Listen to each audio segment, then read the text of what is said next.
Welcome to LightPortal 144. Today we're gonna talk about projections.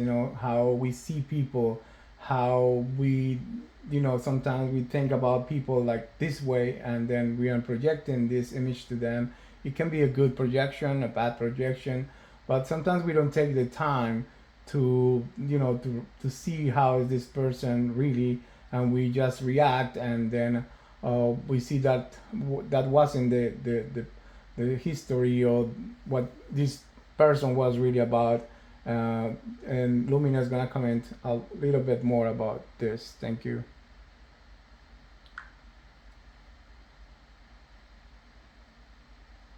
I think this is something every one of us experiences.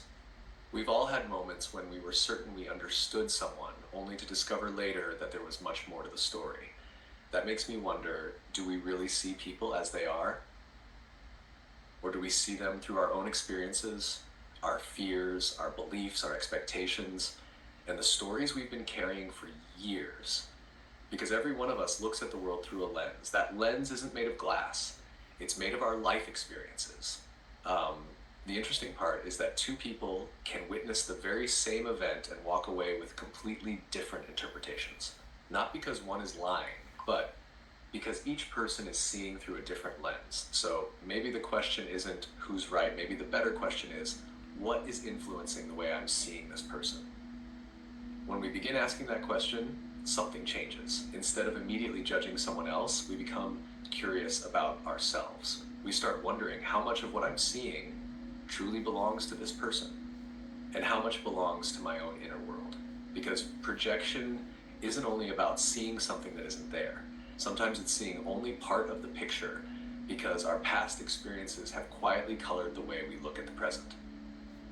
And the beautiful part is that awareness gives us a choice, the choice to pause, to become curious, to listen more deeply, and perhaps to discover that the person in front of us is much more than the story we first told ourselves.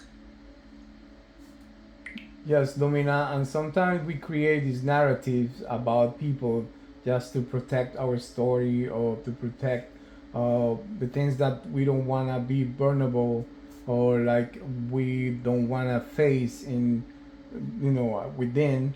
So we create this narrative to keep going with the same lie, I think. And what can you tell us about this?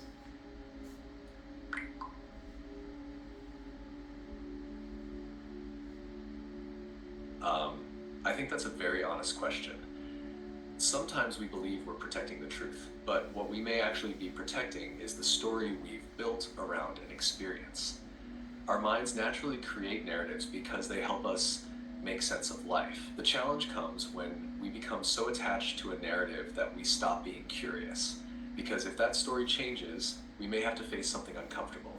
Maybe disappointment, maybe grief, maybe guilt, maybe fear, maybe the realization that we didn't have the whole picture, and that takes courage. Not because we were trying to deceive ourselves, but because being vulnerable can feel unfamiliar. That's why I think one of the most powerful questions we can ask ourselves isn't, how do I prove that my story is right? It's what part of me feels the need to protect this story? Because sometimes the narrative is protecting a wound that hasn't fully healed. Sometimes it's protecting an identity we've carried for years. Sometimes it's protecting us from the discomfort of saying, I may not have seen the whole picture. And strangely enough, that's not weakness. That's where freedom begins. The moment we're willing to exchange certainty for curiosity, the moment we're willing to listen before we conclude, the moment we're willing to ask, what else could be true? Because awareness doesn't ask us to abandon our experiences. It simply invites us to hold them with enough humility to remember that every story has more than one perspective. And perhaps that's one of the greatest gifts we can give ourselves and the people around us. Not the certainty that we've figured everyone out, but the openness to keep seeing each other with fresh eyes. Yes, Domina, I always say this. I see the world through the eyes of source, through the eyes of love, and try to see only the good things in people, and let that people give me a surprise, a delight, because I'm not trying to see what they are because I just saw a little bit. I just let them surprise me and said, "Oh yes, I knew this person is like this because they show me really not because I project this into them, but I give that space to show me the truth of themselves."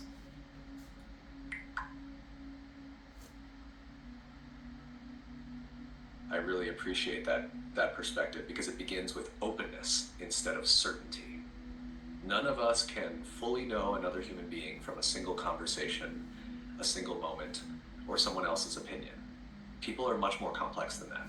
So perhaps one of the greatest acts of wisdom is allowing people to reveal themselves over time instead of deciding who they are before we've truly met them.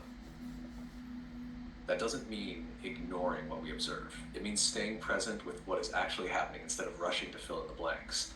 Because the moment we believe we already know everything about someone, curiosity disappears. And when curiosity disappears, connection often disappears with it.